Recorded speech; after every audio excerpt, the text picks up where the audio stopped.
जय माता दी साथियों, मैं नरेंद्र विश्वकर्मा आप सभी का अपने इस चैनल नरेंद्र विश्वकर्मा में हार्दिक स्वागत करता हूं। आज मैं आपको जंतुओं के प्रकार समझाऊंगा कि जंतु के मुख्य रूप से कितने प्रकारों में वर्गीकृत किया गया है। तो जंतु के प्रकार, तो जंतु को मुख्य रूप से 3 प्रकार से वर्गीकृत किया गया है। कितने प्रकार से वर्गीकृत किया गया है? 3 प्रकार से। जो पहला प्रकार है इसका, यह है निवास के आधार पर। दूसरा इसका प्रकार होता है जलवायु के आधार पर।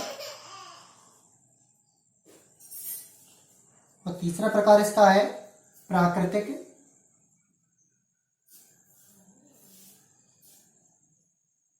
समानता के आधार पर।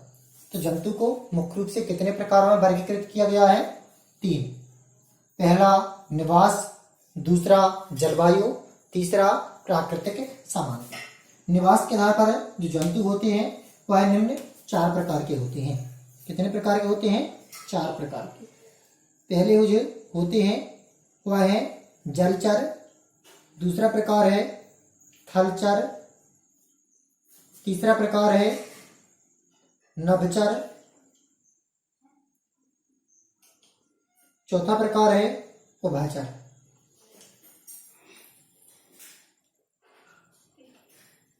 तो देखते हैं जो जलचर जंतु हैं वह कौन कहलाते हैं? जो जल में निवास करते हैं। जलचर जंतु कहाँ निवास करते हैं? जल में। इनके एग्जाम्पल है मछली। थल का तात्पर्य है पृथ्वी, जो कहाँ निवास करते हैं? थल में। इसके अंतर्गत आते हैं मनुष्य। इसके बाद आता है नभचर। मनुष्य भी आती है, गाय भी आती है, यहाँ पर गाय भी लिख सकते हैं। अब है नभचर। तो नभ का तात्पर्य होता है आकाश, तो जो अधिक से अधिक कहाँ विचरण करते हैं? नभ में। तो इसके अंतर्गत आते हैं पक्षी। क्या आते हैं इसके अंतर्गत? पक्षी। अगला है उभयचर। तो जो जल और थल दोनों जगह रहते हैं उसे उभयचर कहते हैं। उभयचर का अर्थ क्या है? जो जल में और थल में दोनों जगह रहे, उन्हें क्या कहते हैं? उभयचर। इसके अंतर्गत आता है आपका कछुआ, मगर। अब देखते हैं जलवायु के आधार पर जंतु के प्रकार। तो जलवायु के आधार पर जंतु के मुख्य रूप से 2 प्रकार होते हैं, गर्म जलवायु और सर्द जलवायु। अर्थात गर्म जलवायु अर्थात जहां पर सर्वाधिक गर्मी पड़ती है वहां पर रहने वाले जंतु, और सर्द जलवायु जहां पर ठंडी पड़ती है। तो गर्म जलवायु के अंतर्गत आता है आपका ऊंट। ऊंट कैसे जगह पाया जाता है? जहां अत्यधिक गर्मी होती है। कहां पाया जाता है? जहां अत्यधिक क्या होती है? गर्मी होती है। और सर्द जलवायु के अंतर्गत आता है आपका ध्रुवीय भालू। कौन आता है? ध्रुवीय भालू, जो ऐसे स्थानों पर भालू पाए जाते हैं जो पृथ्वी के ध्रुव में हो। इसके बाद आता है प्राकृतिक समानता। तो प्राकृतिक समानता के आधार पर भी जो जीव जंतु हैं वह 2 प्रकार के होते हैं। पहला होता है आपका एनाइमा और दूसरा होता है आपका इनेमा। अब एनाइमा और इनेमा क्या है? तो एनाइमा जो होते हैं इनमें लाल रक्त कणिकाओं का अभाव होता है, अर्थात लाल रक्त कणिका नहीं पाई जाती है, श्वेत रक्त कणिका पाई जाती है का अभाव।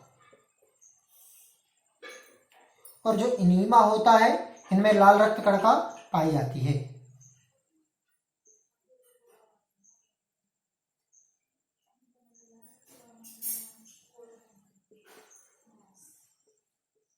तो आपकी लाल रक्त कणिका का तात्पर्य जब हम रक्त जो निकले वो लाल निकले, तो इसके अंतर्गत मनुष्य आता है। और इसके अंतर्गत आते हैं मोलस्का। कौन आते हैं? मोलस्का।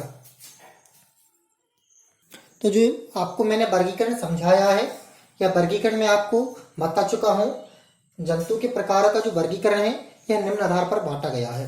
तो किसी ने न किसी ने तो इसका सर्वप्रथम वर्गीकरण किया होगा।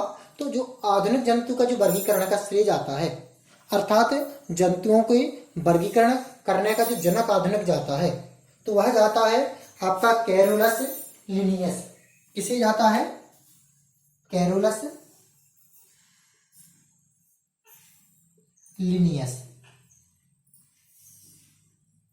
तो इन्हें आधुनिक जंतु को वर्गीकरण करने का श्रेय जाता है। जो हमने आपको वर्गीकृत करके जंतु के प्रकार बताए हैं तो उनका श्रेय आधुनिक में किस जाता है? Carolus Linnaeus. इसके अलावा भी जंतुओं के कुछ प्रकार होते हैं। इसके अलावा जंतु के कौन कौन से प्रकार होते हैं? पालतू और जंगली।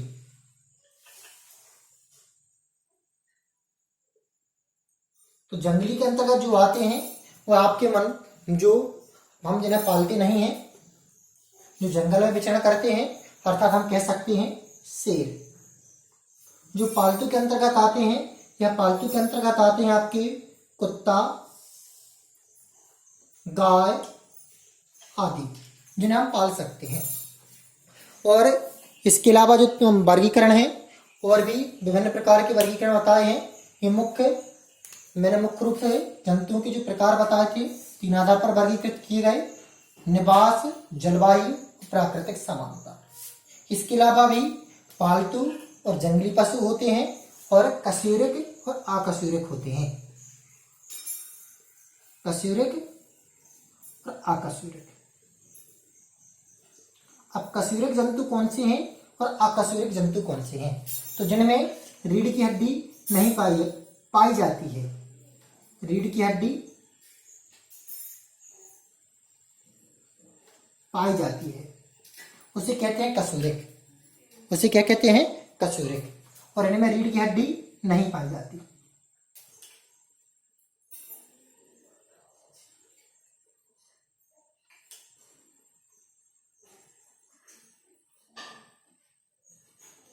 अगर रीढ़ की हड्डी पाई जाती है तो कशेरुक है और नहीं पाई जाती है तो अकशेरुक है। तो जो कशेरुक के अंतर्गत आते हैं कि हम मनुष्य आते हैं, पक्षी आते हैं, गाय आती है। किसके अंतर्गत आते हैं? कशेरुक के अंतर्गत। अकशेरुक के अंतर्गत तितली आती है। तितली।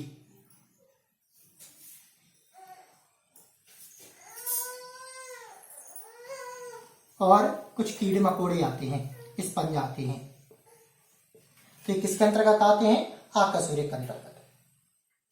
अब एक बार और इसका रिवाइज करवा दूं तो जंतुओं के वर्गीकरण करने का श्रेय कैरोलस लिनियस को जाता है। जंतुओं के जो प्रकार हैं यहाँ मुख्य रूप से 3 प्रकार के जंतु के प्रकारों का वर्गीकरण मुख्य रूप से 3 प्रकार से किया गया है: निवास के आधार पर, जलवायु के आधार पर, प्राकृतिक समानता के आधार पर। निवास के आधार पर जंतु 4 प्रकार के होते हैं: जलचर, थलचर, नभचर, उभयचर। जो जल में विचरण करते हैं वो जलचर हैं, जो थल में विचरण करते हैं वो थलचर हैं, जो नभ में विचरण करते हैं वो नभचर हैं। उभयचर जल और थल दोनों में करते हैं। जलचर का एग्जाम्पल है मछली, थलचर का गाय, नभचर का पक्षी, उभयचर का कछुआ और मगर। जलवायु के आधार पर 2 प्रकार के होते हैं जंतु: गर्म जलवायु, सर्द जलवायु। गर्म जलवायु जहां पर जो गर्म जलवायु में रहते हैं, जहां का वातावरण गर्म होता, इसका एग्जाम्पल है ऊंट। सर्द जलवायु के अंतर्गत जो ठंडे प्रदेश होते हैं वह जानवर कहलाते हैं, तो इसके एग्जाम्पल है ध्रुवीय भालू। प्राकृतिक समानता के आधार पर जंतु 2 प्रकार के होते हैं: एनेमा और इनीमा। एनेमा जिनमें लाल रक्त कणिका का अभाव होता है और इनीमा जो है इनमें लाल रक्त कणिका क्या होती है? पाई जाती है। इनीमा में क्या होती है? पाई जाती है और एनेमा में नहीं पाई जाती है। इसके अंतर्गत मोलस्क आते हैं और इसके अंतर्गत मनुष्य, गाय आदि आते हैं। इन 3 के आधार पर भी जंतु के कुछ प्रकार हैं: पालतू और जंगली। जिन्हें हम पाल सकते हैं वो पालतू हैं और जिन्हें जो जंगल में पाए जाते हैं वो जंगली हैं। पालतू के अंतर्गत कुत्ता, गाय और जंगली के अंतर्गत शेर होता है। अब देखते हैं कशेरुक और अकशेरुक। रीढ़ की हड्डी जिनमें पाई जाती है वह कशेरुक जंतु है और जिनमें रीढ़ की हड्डी नहीं पाई जाती है वो अकशेरुक जंतु हैं। इसके अंतर्गत मनुष्य, पक्षी, गाय आता है। इसके अंतर्गत तितली और स्पंज आते हैं। अब अगले पार्ट में कुछ प्रमुख पशुओं को लेकर आएंगे और पालतू पशु, जंगली पशु का भी वर्णन करेंगे। जय माता दी साथियों।